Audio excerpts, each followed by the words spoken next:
Hello guys, today we will discuss about pandas data structure data frame. Okay, so first we will see in this video what is data frame.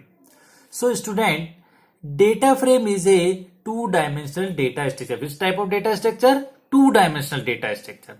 Just like a table. You already know about table, we have already created in MySQL. So just like a table is a collection of row and column. So it's look like a spreadsheet and MySQL table. Pandas data frame consists of three principal components: the data, row and columns. So student, आपने देखा होगा data frame क्या है। Data frame एक to dimensional data structure है जो कि किस फॉर्मेट में होता है, वो एक टेबल की फॉर्मेट में होता है। और टेबल के अंदर अपने क्या होती है, टेबल के अंदर रो एंड कॉलम होती हैं। रो एंड कॉलम का यूज क्यों करते हैं? जब अपने पास मल्टीपल डेटा को स्टोर अपन को करना होता है तो अपन टेबल को यूज करते हैं। अब ये डेटा फ्रेम एक्चुअली में दिखाई किस प्रकार से देता है, तो it's look like as a spreadsheet. Student, अपन पहले ही एक्सेल पढ़ चुके हैं माइक्रोसॉफ्ट का। एक्सेल जो शीट होती है उसके अंदर आपने देखा होगा कॉलम्स और रोज होती हैं, तो डेटा फ्रेम भी उसी की तरह दिखाई देता है। एंड MySQL टेबल, और स्टूडेंट अपन MySQL के अंदर भी टेबल क्रिएट कर चुके हैं। तो टेबल में जिस प्रकार से रो और कॉलम क्रिएट करके और उनके अंदर डेटा को स्टोर कराया जाता है, वैसे ही पाइथन पांडास के अंदर डेटा फ्रेम के अंदर टेबल को स्टोर करा करके उसके अंदर डेटा को स्टोर कराया जा सकता है। Pandas data frame consist of three principal component. तो पांडास का जो डेटा स्ट्रक्चर है वो किन किन चीजों को स्टोर कर सकता है? The data, row and column. कौन कौन सी तीन चीज कंपोनेंट रखता है वो? डेटा, जो कि अपन क्या करते हैं, स्टोर करते हैं टेबल के अंदर। अब वो डेटा स्टोर कहां होगा? किसी ना किसी कॉलम के अंदर होगा और या फिर किसी ना किसी रो के अंदर आपका होगा। तो डेटा फ्रेम क्या हुआ? Data frame is a two dimensional data structure and just like a table and it's look like spreadsheet and MySQL table. So Pandas data frame consist of three principal component: the data, row and column. Is it clear? Next is features of data frame. Also we can say characteristics of data frame. What we can do with data frame. So first features is data frame can store data in 2D format. So जब भी आपको यदि किसी data को to dimensional data structure format के अंदर यदि store करना है तो उसके लिए पाइथन के अंदर पांडास को यूज करते हुए किस तरीके से डेटा फ्रेम क्रिएट अपन कर सकते हैं। Is it clear? Next is in data frame can store heterogeneous data. Heterogeneous data, student अपन ने सीरीज पढ़ा था। सीरीज के अंदर अपन ने देखा था कि वहां पर होमोजीनियस डेटा ही अपन स्टोर करा सकते हैं। तो वहां पे एक लिमिटेशन थी, एक ड्रॉबैक था कि हम वहां पे हिट्रोजीनियस डेटा को स्टोर नहीं करा सकते हैं। तो यहां पर अपन क्या करा सकते हैं? हिट्रोजीनियस डेटा को अपन स्टोर करा सकते हैं। यानी कि आपका डेटा, जो भी आप डेटा फ्रेम में स्टोर कराना चाह रहे हैं, वो डेटा जरूरी नहीं है एक ही डेटा टाइप का हो। आप मल्टीपल डेटा टाइप की वैल्यू को स्टोर करा सकते हैं। Also we can say you can store multiple data types value in a data frame. Is it clear? Next is size of data frame is mutable, means number of row and column can be increase and decrease. Size of data frame is mutable. So आप student जो data frame आपने create किया है उसको size को आप क्या कर सकते हैं? इंक्रीज कर सकते हैं और उसको डिक्रीज कर सकते हैं। Means number of rose and column can be increase and decrease. आप उनके जो भी रो और कॉलम है उनको आप बढ़ा भी सकते हैं और आप उनको कम भी कर सकते हैं। Next is data of data frame are also mutable. It means also you can change in data and also you can change in data frame. यानी कि आप चेंजेस जो करना चाहते हैं वो आप पहले वाले फीचर्स के अपने देखा कि डेटा फ्रेम के अंदर अपन चेंजेस कर सकते हैं।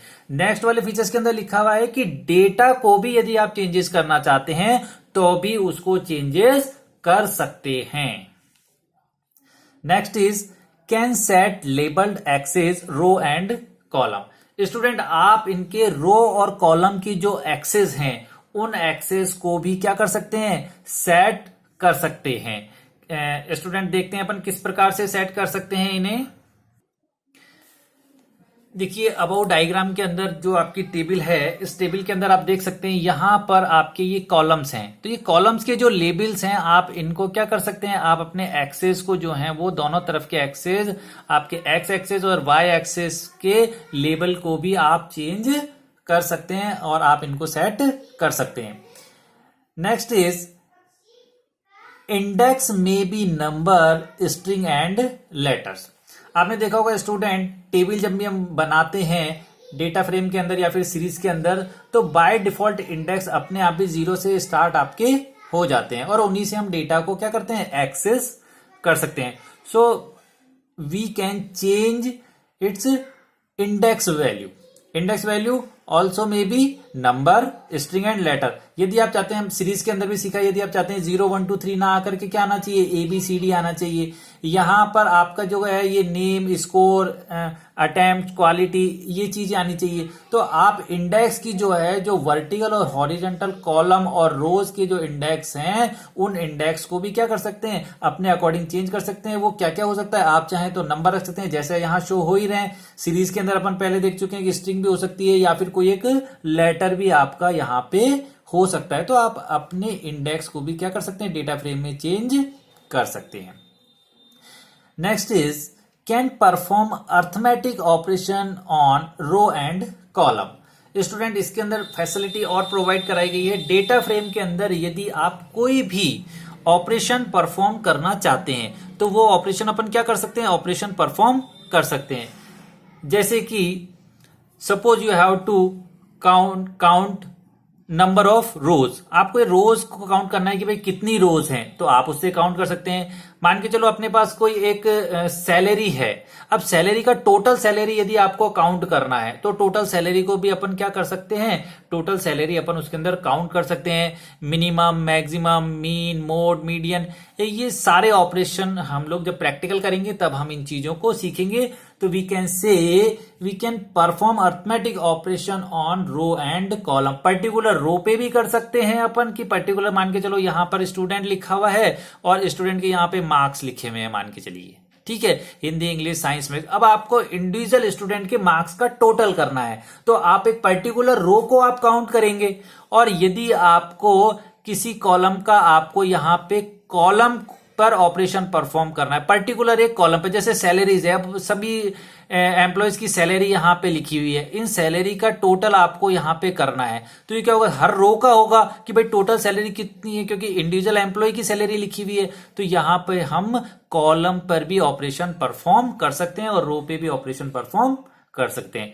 Is it clear student? Next is create data frame.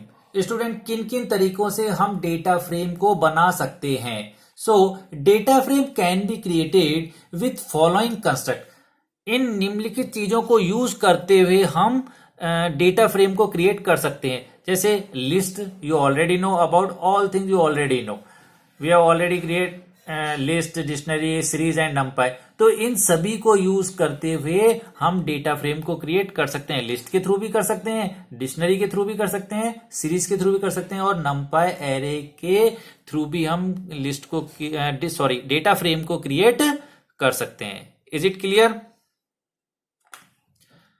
Okay guys, thank you so much for watching this video.